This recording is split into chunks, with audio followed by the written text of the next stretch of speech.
बातमी महत्त्वाची आहे। बदलापूर शहरात पुन्हा एकदा एका अल्पवयीन विद्यार्थिनीवर अत्याचार झाल्याचं समजतंय। अतिशय धक्कादायक अशी घटना। शाळेच्या बसमध्ये 4 वर्षीय विद्यार्थिनीवर हा अत्याचार झालाय। बस चालकानंच विद्यार्थिनीवर अत्याचार केल्याची धक्कादायक घटना घडली आहे। पोलिसांनी बस चालकाला ताब्यातही घेतला। या घटनेमुळे पालकांमध्ये संतापाचं वातावरण पसरलेलं आहे। स्वप्नील पाटील यांच्याकडून या संदर्भातली अधिकची माहिती जाणून घेऊयात। स्वप्नील, धक्कादायक असा प्रकार म्हणावा लागेल।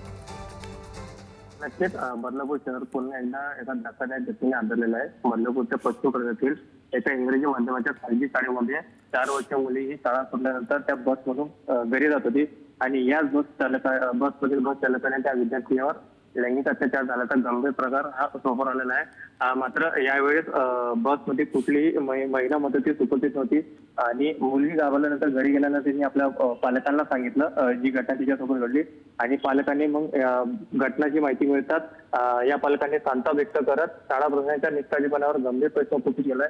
दरम्यान या प्रकरणी बदलापूर पश्चिम पोलीस ठाण्यात गुन्हा दाखल करण्याची प्रक्रिया सुरू असून पोलिसांनी सध्या त्या बस चालकाला ताब्यातही घेतलेलं आहे आणि पोलीस तपास पोलीस सध्या करत आहेत।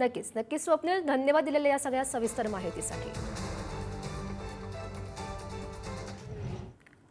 वाटत होतं की जेव्हा आपल्याकडे एक ज्वलंत उदाहरण आपल्या समोर असताना देखील जर गटशिक्षण अधिकारी असतील ते जर त्यांची ड्युटी व्यवस्थित बजावत नसतील तर हे ह्याच्यापेक्षा दुर्दैवाची बाब नाही आहे। आणि मागे देखील एका शाळेमध्ये सेम असंच गैरवर्तणूकचा प्रकार झाल्यानंतर जेव्हा उघडकीस आलेलं की ती शाळेची फक्त 2री पर्यंत मान्यता होती आणि पुढचे क्लासेस तर अक्षरशः अनधिकृतपणे चालू होते, तेव्हा देखील आम्ही ह्या विषयावरती आवाज उठवलेला। आज त्या गोष्टीची चौकशी सुरू आहे।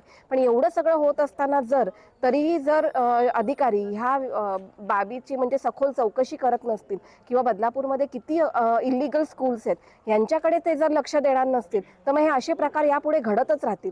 त्याच्यामुळे आता बसून ह्यांना ना आम्ही स्वस्त बसणार ना यांना स्वस्त बसू देणार।